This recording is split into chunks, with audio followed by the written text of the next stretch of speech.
နားလေသဘောပေါက်သွားကြတယ်။ဩသူတော်ကောင်းကြီးတွေဆုံးပါလေ။အဲ့ဒီတော့ပြောလိုတာကစိတ်ပိုင်းဆိုင်ရာသည်တကယ်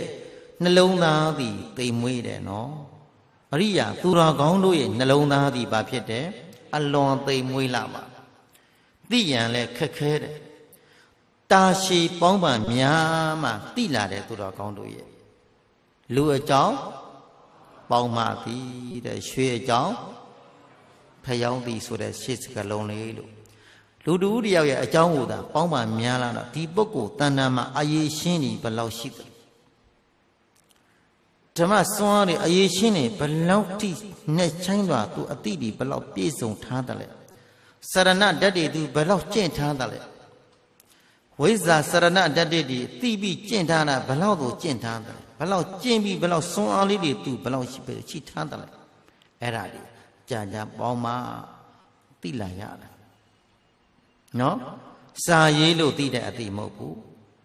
စာရေးလို့သိတဲ့အသိကတော့ပရိယတ်တဲ့အသိကိုယူပြီးတော့ဟောရင်ပြောရင်စာရေးလို့အဲ့ဒါအသိလေးရသွားကြ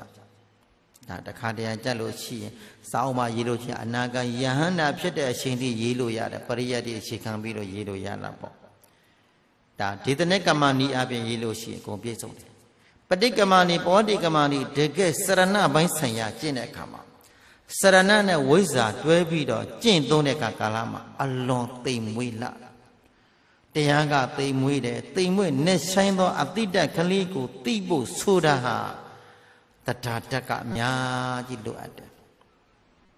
အဲ့ဒီတရားဓာတ်ဒီမိမိတဏ္ဍာမှာတကယ်နဲ့ဆိုင်သောတရားနဲ့ပညာကိုအဖော်လုပ်ပြီးတော့မှဖြစ်ပေါ်လာရတော့ဓမ္မတတ္တိကလေးအဲ့ဒီဓမ္မစွန်းအားလေးကိုဓမ္မဆိုတာတတ္တိစွန်းအားအလွန်နဲ့ဆိုင်တဲ့မျက်စိနဲ့ကြည့်လို့မမြင်ဘူးဉာဏ်အလုံးတကယ်ဝိပဿနာဉာဏ်အင်အားပြည့်စုံတော့ဘလဝဝိပဿကပုဂ္ဂိုလ်မှသာလျင်မြင်စွမ်းနိုင်တဲ့တတ္တိရှိတယ်အဲ့ဒီဘလဝဝိပဿနာသမာဓိဋ္ဌိကမက်ကသမာဓိဋ္ဌိအာယုကျသွားတဲ့အချိန်မေတ္တမာဒိဋ္ဌိကဖလသမာဓိနေပယ်ကိုညှက်ကိုင်းပုံလေးတွေဖူဇောလေးစောသွားတာလေးဝိပဿနာသမာဓိဋ္ဌိနေပယ်ကនិရောဓနေပယ်ကိုသောတပတ္တိမစိတ်ကြားဖို့အတွက်သောတပတ္တိမဇောစောဖို့အတွက်ဖြစ်စဉ်ကလေးမှာဇောတတ္တိလေးတွေဖြစ်နေတာလေးတွေဖြစ်ချင်းပြချင်းလက္ခဏာအချုပ်ခံအချုပ်ညာလေးတွဲပြီးတော့အလောသိမ်မွေးနဲ့နဲ့ချင်းချင်းအောင်ကပါချစ်ချင်းလင်းလေးကိုမျက်မှောက်ပြုသွားတာလေးတွေဟုတ်လားအလွန်သိမ်မွေ့နေချင်းတော့ဓာတ်တတိလေးတွေနိဗ္ဗာန်ကိုမျက်မှောက်ပြုသွားတယ်မျက်မှောက်ပြုသွားတဲ့အခါမှာនិရောဓနေပယ်ကိုလည်းညှက်ကိုင်းပြီးတော့မဲ့ရဲ့နောက်ွယ်မှာနိဗ္ဗာန်ကိုမျက်မှောက်ပြုလိုက်တဲ့အရှင်နောက်ကမှာဖိုးဇောတွေဇောသွားတာမဲ့ဆိုတာကဖြတ်ကနေဆိုရင်ဖြစ်ချင်းပြချင်းကိုမြင်နေ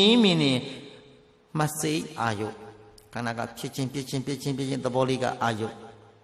ဖြစ်ပြတဲ့သဘောလေးကအာယုအဲ့ဒီဖြစ်ချင်းလက္ခဏာဓာတ်ကလေးကိုရှင်ငနဲ့လင်းငနဲ့ကွင်းငနဲ့ခွဲနဲ့တိမ်မွေ့ကြည်လင်သောအာယုကိုလေးတို့ဖြင့်လှမ်းလို့တွေးနေတာလေးကမှတ်စိတ်ဟုတ်တယ်နော်မှတ်စိတ်နဲ့အာယုနဲ့မှတ်စိတ်တတွဲချင်းတွေမှရင်အပြင်လောကဆိုဘာမကောင်းတာမှန်တယ်များဒီအဲ့ဒီကဘာမတွေ့တော့ဘူးဟောအနိစ္စဒုက္ခအနတ္တဆိုတာမတွေ့တော့ပါဘဲနဲ့နိစ္စနိဗ္ဗာန်နေပယ်သေးကိုဒုက္ခနိဗ္ဗာန်နဲ့နေပယ်သေးကိုညှက်ကိုင်းပြီးတော့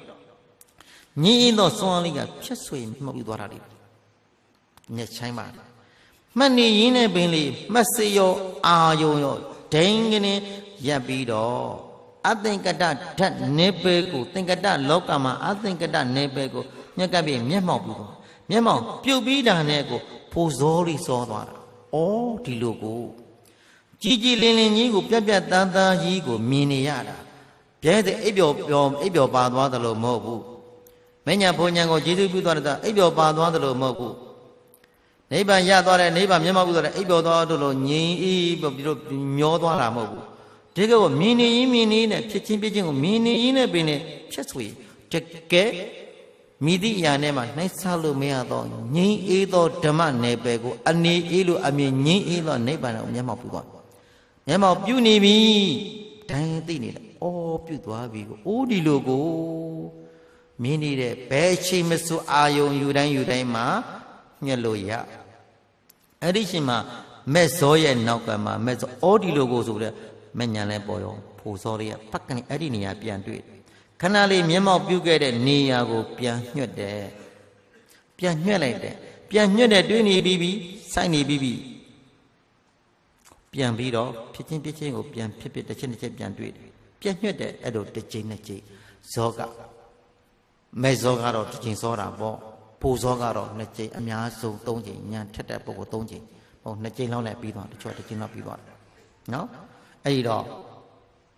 ဒီပရိကံဥပဇာအနုလို့ဂေါတရဖူဆိုတဲ့နေဂေါတရဖူဓာတ်နဲပဲကိုညှက်ကိုင်းတဲ့ခါမှာပရိယတ်တိအတိနဲ့ပฏิပတ်တိအဲ့ဒီကရှင်တဲပြီးကြည်နေရင်ကြည်နေကိုအယတဘယ်လိုအယတရှိတယ်ဗျာဆိုတာစာအုပ်မှာရေးပြလို့မရလောက်အောင်ထိတရားယတကကောင်းမွန်တဲ့သူတော်ကောင်းတွေအဲ့ဒီအလွန်နဲ့ဆိုင်ပြီးငြိမ်းအေးတော့ဓာတ်ကိုငြိမ်းအေးတော့ဓမ္မလမ်းပေါ်ကိုဓမ္မစွန်းအားကိုဘင်းလျင်ဘာလို့ခေါ်တယ်ပန်းတိုင်ဘာလို့ခေါ်တယ်တာရဲ့ပန်းတိုင်ဘဝဤ